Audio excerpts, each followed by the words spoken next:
Hey folks, welcome to Shooting Up North. I'm your host, Lewis Carlin. We're right here on the Alliance Pro Wrestling Network. Thank you so much for joining me. If you're watching for the first time, please consider hitting that subscribe button. If you want to follow me on social media, I'm on Twitter at Shooting Up North, Instagram at Alliance PW Network. Feel free to join our Facebook group, the Alliance Pro Wrestling Network. And don't forget to check out pwmania.com. If you're a professional wrestling fan, you need to check out pwmania.com. It is the best news source for the professional wrestling fan, pwmania.com. So let's get into it. This is Impact Wrestling Quick Shot for December 3rd, 2022. Let's get right into it. I was going to start off with Eric Young. I was going to start off with Eric Young, but I'm going to start off with Deonna Purrazzo. She was interviewed by Danzin recently. I'm not sure. Let me see. I'm not sure the gentleman who interviewed her. I don't recall his name. Let me see if I can pull his name up here for a second, just to give him the full credit for the interview. Steve Muehlhausen of Danzin interviewed Deonna Purrazzo, and I found it very, very, very interesting. I found it very interesting. First, I skimmed through the interview. I was hoping that he would have asked, "Have you signed an extension with Impact Wrestling?" That should have been the first question that he asked Deonna Purrazzo, but maybe he was told not to talk about the contract situation or not to ask about her contract. But if it was me, that would have been the first question I would have asked: is have you signed an extension with Impact Wrestling? But she did speak as if she has signed. She did answer questions that Muehlhausen asked that kind of might indicate that she has already signed an extension with Impact Wrestling. She was asked, um, what does she still have to prove? Prazzo says she still has a lot to prove at Impact Wrestling. She wants to beat Gail Kim's record for the longest reigning Knockouts world champion. Gail Kim held the belt for over 400 days. Deonna Purrazzo says she wants to beat that record. So, I mean, the only way you're going to beat that record is if you sign an extension with Impact Wrestling and win the title again. So that was one indication that led me to believe that she's possibly has signed a contract extension. In addition, she was asked by Muehlhausen to discuss what Impact can do in 2023 to get to the next level, and she talked about what they could do. The deal with Danzin is a positive step. So she talked about what Impact Wrestling can do in 2023. And she kept saying what we can do, what we can do. So she signed a contract extension. She's not going anywhere. Deonna Purrazzo was saying, and she was indicating that as soon as she walked through the door at Impact Wrestling, it felt like a family. Everybody was welcoming. She's enjoying her time there. So I don't think she's leaving. I think personally, I think she signed that contract extension. It's probably going to be announced in the new year, and yeah, man, I don't see her leaving Impact Wrestling. The way she was talking during the interview, although Muehlhausen should have asked, he should have asked, he should have said the very first question out of his mouth. It should have been, "Have you signed a contract extension with Impact Wrestling?" That's the question that I would have asked right off the bat. But then again, maybe he was told not to ask the question. I don't know, but anyway, but I like the way Deonna Purrazzo was talking. And I'd be interested to see her win the Impact Wrestling Knockouts Championship and hold it for over 400 days and beat Gail Kim's record. That would be something. That'd be something. But she's not going anywhere. She's sticking with Impact Wrestling. Speaking of leaving, let's get into Eric Young. I mentioned Eric Young's name up front. So Eric Young was murdered. Eric Young was murdered by Cody Deaner by Deaner on the last episode of Impact Wrestling. I'm sorry, but I'm not I'm not a fan. I'm not a fan of pro wrestling murders. I know it's pro wrestling. It's not real. They're trying to be cinematic and then what have you. That maybe they're trying to be like Lucha Underground, the Lucha Underground inspired video that they filmed there. The video that they filmed was definitely so the bit was inspired by Lucha Underground. But I don't did they have to kill off Eric Young? Then again, I watched a clip. I haven't seen the full episode yet. I've watched a clip. I'm gonna watch the full episode probably later tonight or tomorrow. Just haven't had time to sit down for 2 hours and watch. But I got Ultimate Insiders. I can watch anytime. But I did watch the clip, and they didn't. Unless I missed it, unless it was not shown in the clip that I saw. It didn't look like they showed Eric Young after he got stabbed.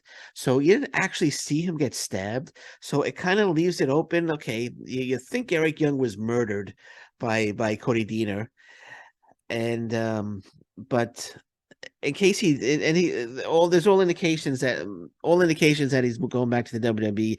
That's what's being reported everywhere. That he said that he was murdered on Impact Wrestling because he's going he's going back to the W. I just find it hilarious that they felt they had to murder Eric Young.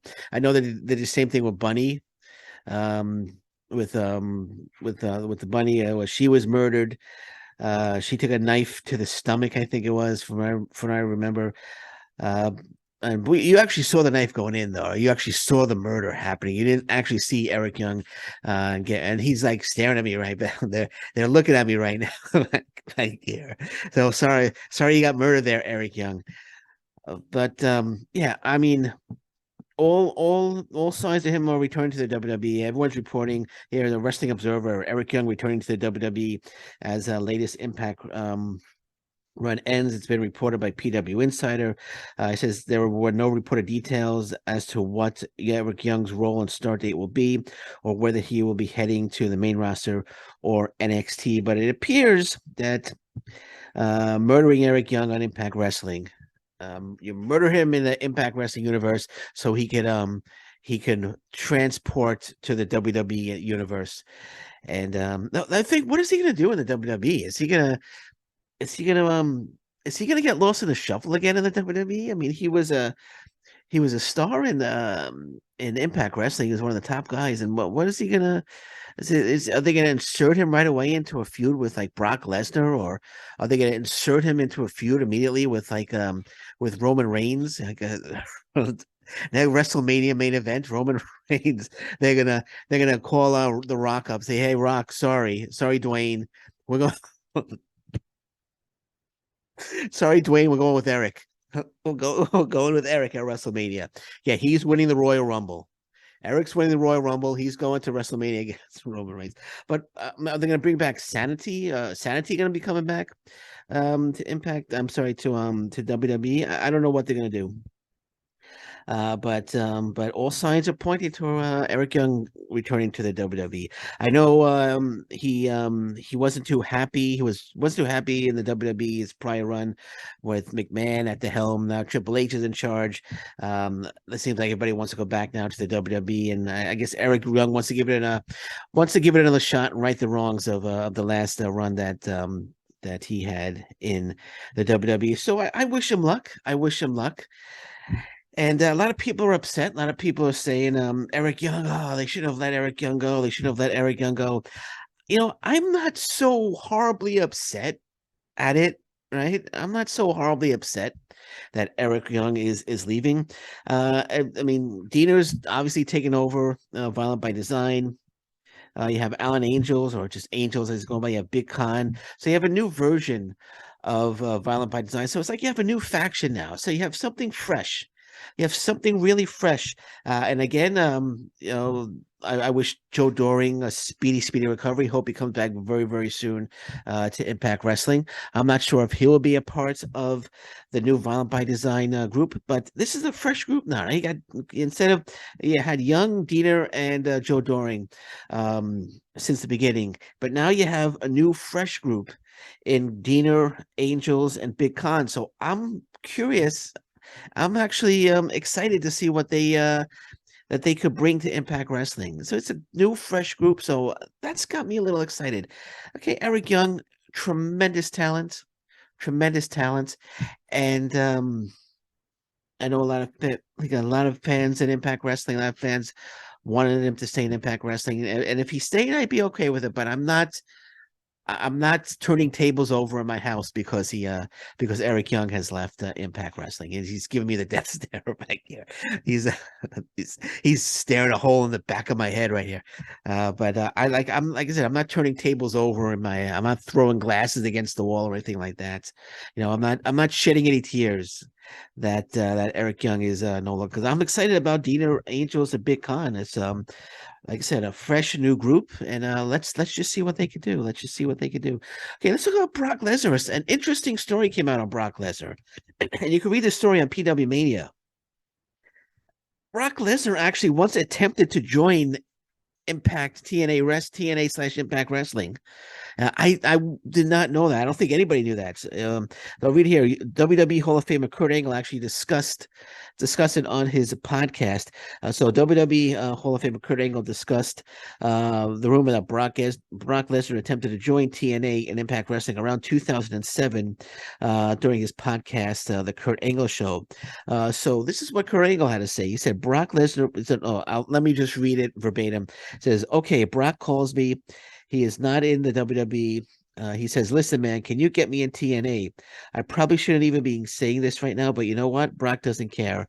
He said, hey, what are you making? And I said what I was making. And then he said, if you could get me that, I'll come. I approached TNA and they said, no, we're not going to give him that kind of money. I think they were at the top of their budget where they couldn't really give any more money out. I was making a lot of money. Sting was making a good bit of money. And then you had a bunch of guys on the roster. TNA, the Connor family funded it for a long time. And then TNA started making their own money. But it just wasn't enough to bring in another guy for 7 figures a year. I don't think they were capable enough. I don't think they were capable enough to do that. So that's what Kurt Angle had to say in a show about Brock Lesnar. Now, first of all, it blows my mind that Impact Wrestling actually had a shot at bringing in at Brock Lesnar. Just think if they had given Brock Lesnar the money that he wanted and they brought Brock Lesnar in. This was before the Hulk Hogan thing. So all due respect to the Carter family, but I would have given the money to Brock Lesnar and not to Hulk Hogan. You know what I mean? I would have given the money to put the Lesnar 100%. This is 2007. I don't think Hogan was in. I don't think Hogan was in TNA in 2007. I think he came around 2009. I'm gonna have to confirm that right now before Let me just Hulk Hogan. Let me look this up here. Let me see when he came to. Because if he wasn't already in TNA, if he was in TNA already, I understand. They're paying Hulk Hogan as well. But let me see what he And I should know this by heart. I'm sorry. I'm sorry, folks. I just want to see when he came to TNA. Sorry for the silence, but let me oh come on. New World Order, final years WCW, who cares? TNA, second return to WWE. Third, okay. Memphis, let the battle begin. No, yeah, I was right, 2009. So they wouldn't give Brock Lesnar the money, but they gave money to Hulk Hogan. That's a mistake. That was a mistake. Just think if they had paid Brock Lesnar, what if they had just imagine what if they could have changed the landscape of professional wrestling if they had given Brock Lesnar what he wanted and they brought Brock Lesnar in to and what if Brock Lesnar was given that money and he absolutely loved being a part of Impact Wrestling. He loved being a part of TNA and he remained with TNA Impact Wrestling until today.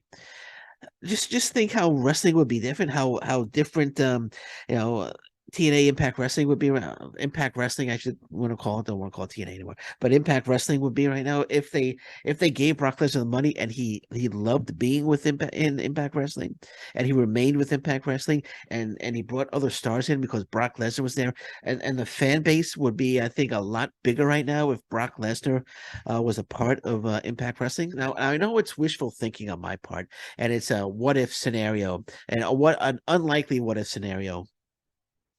You could also argue that Brock Lesnar was trying to get a high offer from Impact Wrestling to see if he could get a bigger offer from WWE. That's very possible. But just imagine if Brock Lesnar was given the money in 2007 and he joined TNA, and he absolutely loved being a part of the promotion, and he helped it grow, and he remained with the promotion until today. Just imagine the Brock Lesnar in Impact Wrestling. Just thinking about it, just could give you goosebumps, man, just thinking about it. But it wasn't meant to be. It wasn't meant to be. I think it was a mistake. I mean, you're gonna give Hulk Hogan big money to come in. Of course, Hulk Hogan came in to run TNA at the time. But they should have opened the vault and brought Brock Lesnar in. Even if it was for like 2-3 years. That would have been that would have been a fun time. That would have been a great time for TNA back in 2007. Okay, so Chris Bay, Ace Austin. Let's just talk about them quickly. They're back at the top. They're back at the top of the Super Junior Tag League standings. They're tied for first place. They're 5-1, 10 points. They're tied for first place with Alex Zane and El Lindemann, and the IWGP Junior Heavyweight Tag Team Champions Francesco Akira and TJP. And now, of course, the winner of the tournament will get a shot at Francesco Akira and TJP at Wrestle Kingdom 17. But if Francesco Akira and TJP, if they win the tournament, then they can choose who their opponents are going to be. But as of right now, Chris Bay, Ace Austin, Zane, Lindemann, Akira, TJP all tied with 10 points in first place in the Super Junior Tag League standings. Chris Bay, Ace Austin tomorrow meets Kevin Knights and Kushida. I'm a little nervous about this one because Kushida and Kevin Knight are 1-5, and I'm afraid they're going to want to give another win to Kushida and Kevin Knight. But hopefully it's not going to be at the expense of Chris Bay and Ace Austin. I'm going with Chris Bay and Ace Austin to be victorious tomorrow and remain atop of the Super Junior Tag League standings. Again, they're having a great freaking tournament. I still think they're going to win it. Right now, they're looking very good right now, and I think they're going to win the tournament. I think they're going to Wrestle Kingdom 17 to represent the Bullet Club and Impact Wrestling against Francesco Akira and TJP. Okay, so we're going to leave it at that for now. Anything breaks, of course, I'll be back. Can't wait tonight. The Wrestling Revolver is on tonight. I'm going to be watching that. Very excited about it. It's going to be a great show on Fight Plus. If you got Fight Plus, check it out. Sammy Callahan's promotion, Wrestling Revolver. I'll be watching it 100%. Lots of wrestling tonight as well, so it's going to be tough. You got Limitless Wrestling, you got GCW, but I've chosen Wrestling Revolver tonight, so that's what I'm watching. Okay, so we're going to leave it at that. Anything breaks, I'll be back. Thank you for joining me. This has been Impact Wrestling Quick Shot for January. We're in the new year for I'm thinking ahead. I'm thinking of Hard to Kill. Actually, Hard to Kill is in my mind when I'm talking. Hard to Kill is in January. It's for December 3rd, 2022. Just a little side note. My birthday's next week, December 10th. But until then, thank you very much, and thank you. Well, not until my birthday. I'll be back before then. But until you see me again, if there's news that breaks, I'll be back tonight, of course. So until then, thank you very much. Take care. Bye-bye. Stay safe, everyone. So long. Bye-bye.